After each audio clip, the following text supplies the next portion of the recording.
Hello everyone, Taekwondo Sean here. Today we have a video about this, the fist. Check it out.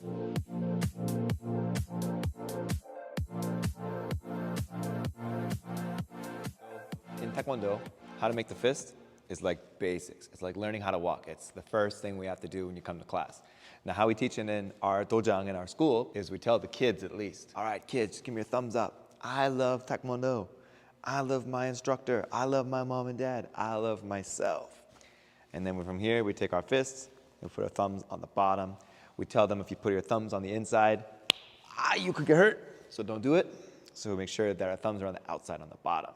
And then we show them the fist. Now as we get older, we want to make sure that the whole process is a little more detail-oriented. So we're going to start with our hand open, fingers together. Bend your fingers as much as you can. And then from here, bend it even more, and then we put our finger on the top. Things we want to avoid with making our fist is we don't want the thumb sticking out in front, because they would be the first thing to make contact with whatever we're punching. Another thing we want to avoid is putting our thumbs on the inside, because we could damage the knuckle here, because all the pressure will cause the thumb to do something it doesn't want to do. Now, one of the things we see when we make our fist is a lot of people actually bend their wrist again. Another thing, with the fist shape, make sure from the side your fist looks flat like this. The worst thing you could do with a fist is have one of your fingers sticking up. We do have specific fists. We have a flat fist, pyeonjumak.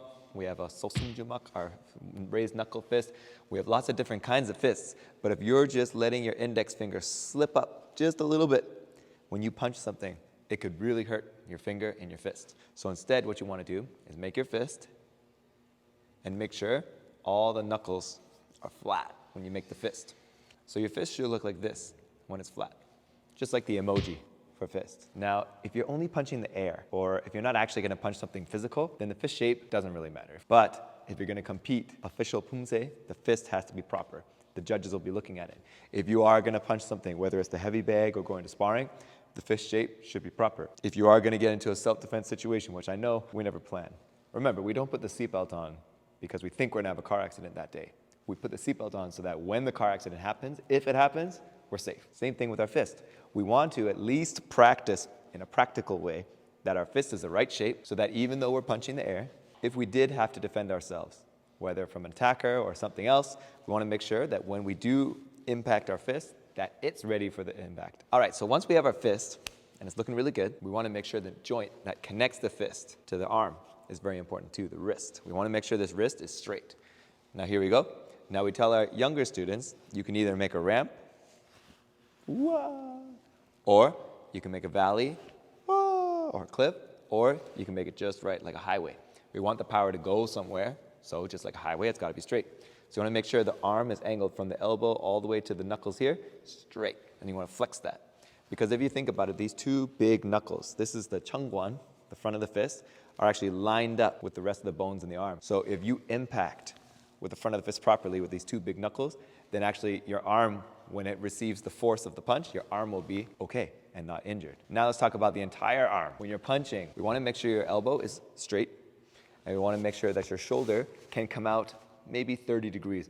But if you try to stick your shoulder out even more than that, there's a big chance with balance that you might overcommit. And then in a self-defense situation, in a fight, in sparring, that's really bad, because you can get caught off guard, or somebody can re-attack, somebody can counterattack. So you want to make sure that whether it's an official pumse or when you're delivering an attack, that your shoulder doesn't come out too much. You want to make sure if my chest is straight here, when I punch, that my shoulder comes out 30 degrees, and that I don't pull this shoulder back. We're not trading plus 30, negative 30. It's this shoulder stays where it is, and this shoulder comes out 30 degrees.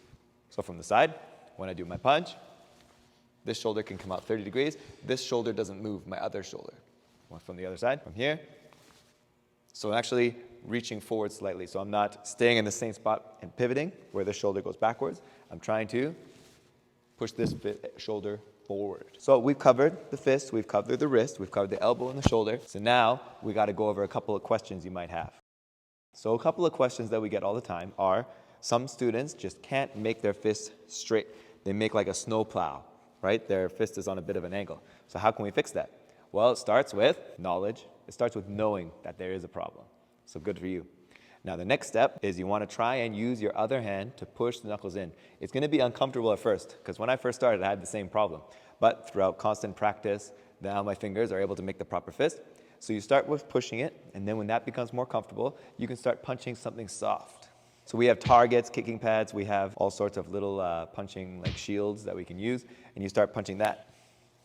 And then it's a soft and gentle impact, so there's no damage, but then it's also hard on the bottom of the pad, which means that when you make the impact, it is gonna slowly start to help you reshape your fist to make it straight. Just make sure you don't put too much pressure on the little two knuckles here. You wanna make sure most of your punch power comes to these two big knuckles here. There was a quote I really enjoyed from the Avengers movie. Thor's father, Odin, said, "Thor's hammer is both a weapon to destroy or a tool to build." And that's how we feel about fists as well in Taekwondo. See, my fist can either deliver a punch or a strike, or it can also make the foundation for a block.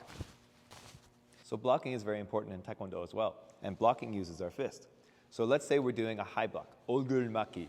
From here, I come up, and I want to make sure my hand is turned and my wrist stays straight. A lot of students will actually turn this wrist because they feel like they're creating an umbrella. And that's what we tell the young kids. You're making an umbrella for punches.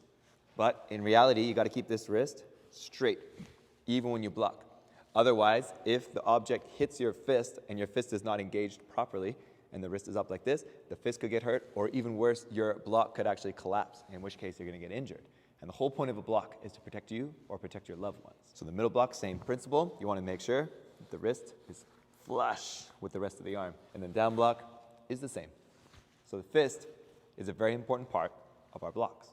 If we did have to defend ourselves, whether from an attacker or something else, we want to make sure that when we do impact our fist, that it's ready for the impact. Another way we can improve our fist is by doing knuckle push-ups. This was our grandmaster's favorite. Let me show you some knuckle push-ups. So when doing knuckle push-ups, you have two options. The grandmaster traditional way was our fists are forward like how we're punching, and we do our push-ups like this. The other way is the current way of doing our wrists in a more neutral position. All the personal trainers at the gym will suggest that you turn your fists sideways when you're doing the push-ups like this. Now, both ways I think are beneficial, so it depends on the goal of the practitioner who's training Taekwondo, but it also depends on how traditional your instructor is or your master, and also, do you have any wrist injuries or do you have weak wrists? So if you have the weak wrist or an injury, then definitely the neutral position will be a lot easier because your fist will just go up and down, it won't rotate at all, so it'll be easier to keep it engaged. When you're doing the knuckle push-ups with your wrist facing forwards like this, it will be more difficult. I found a lot of benefits when I did it with my wrist strength. So I'll show you a couple. I'm gonna put my knuckles on the ground, bend my arms all the way down and up, down and up. And then from another angle, knuckles in. Make sure it's the two big knuckles, not the smaller knuckles. And then you go down and come up. And then we're also gonna show you the neutral position push-ups. So again, I make my fist properly, and I'm gonna place the two big knuckles on the ground, and I keep my elbows tucked close to my body, and back up. And then same thing on the front. I put my two big knuckles on the ground, not the back ones, the big ones in the front. Go down, and come up. Go down, and come up. And then on the other side of our fist, when you guys are bringing it back to your belt, when you're performing a punch on the other side, you want to make sure that as you pull it back, not the wrist, the fist goes on the belt.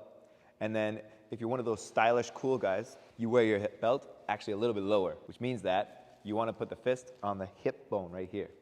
So you want to make sure it's slightly above your belt and make sure it's not the wrist, it's the fist. That's even a rhyme for you guys to help remember when you punch. And then the other side, you're making sure my shoulder's out about 30 degrees, my wrist is straight, I'm punching with my two knuckles, and my other fist sitting on my waist properly. Not the wrist, that's a bad habit. That's something that lazy people do. The whole fist has to go on top. So one more time from here.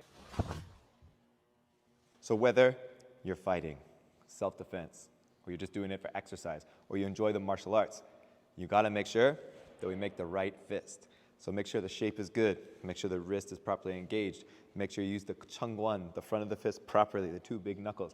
Make sure your index finger is out of the way, or make sure the shape is flat. And then you'll be able to punch so strong. You'll be able to punch out fire, punch out candles. We make sure that all our practitioners are training in a practical way at our dojang, our school. So we want to make sure you guys online are doing the same. So make sure we start today making that fist nice and flat, making sure the two big knuckles are what we make impact with, making sure the wrist is straight when we punch, when we block, when we strike. And you guys will have less injuries, which means more training. All right? So that's how we make our fist. That's how we block with it, punch with it, strike with it. That's how we pull it back to our belt properly. So if you guys have any questions or comments, you guys can let us know. So train hard, and we'll see you guys on the mats.